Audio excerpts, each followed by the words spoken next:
Kolchiski wins the draw. And whirl with Shane Bennett in on the near side. He's got a lane. Bennett wraps it around, looking for a man in front. He scores!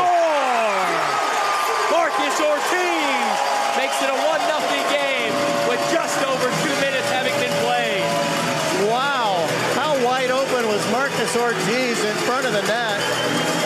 They had to worry so much about Bennett, who had the lane up the left side and through the circle, that they lost Ortiz, who came right in front to knock that one in. Solomon for it. Alec Bear with a nifty play to poke the puck away, but unable to get it out. Now Taylor Price has it with a shot. Goal! Taylor Price bangs on the glass, letting the fans know he means business. It's 2-0 here with 4:35 remaining in the first period.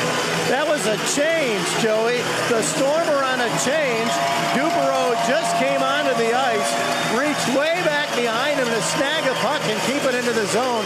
Great forechecking there by the Storm to result in that second goal. And Taylor Price with it. Piotrowski back to Neville. He tries to make a move around Logan Nelson, loses his footing. And so a pass over to Zach Wilkie is the best he can do. Now Piotrowski across for Austin Wisely. Tries a one-timer, but he doesn't have enough stick on it. Bailey Birkin will save it for the whistle.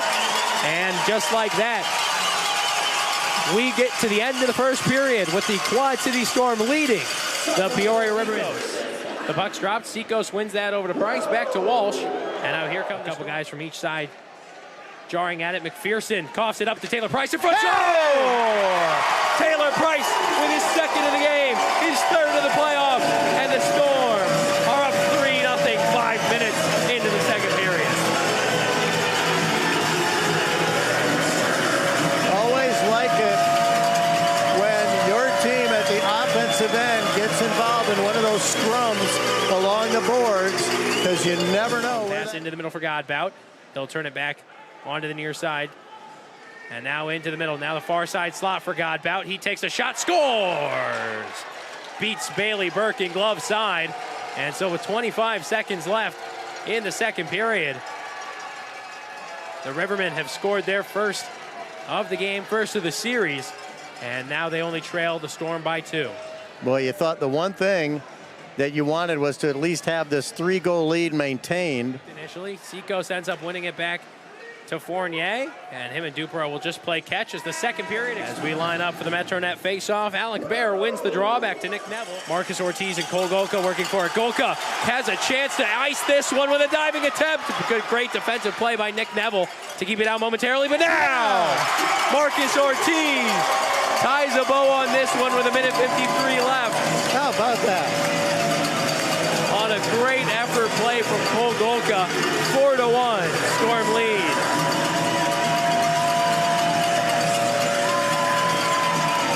Yeah, it was Golka's effort, like you said, Joey, and he was able to get the puck behind the net and get it in front to Ortiz for the one-timer to make it 4-1 with 1:53 to go.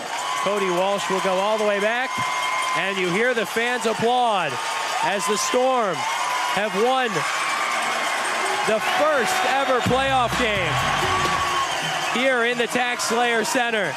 And they'll go to Peoria Friday night with a 1-0 lead in the series and a chance to move on to the President's Cup final. We'll recap the entire game of action when we come back. You're listening to the Quad City Storm on QC Sportsnet.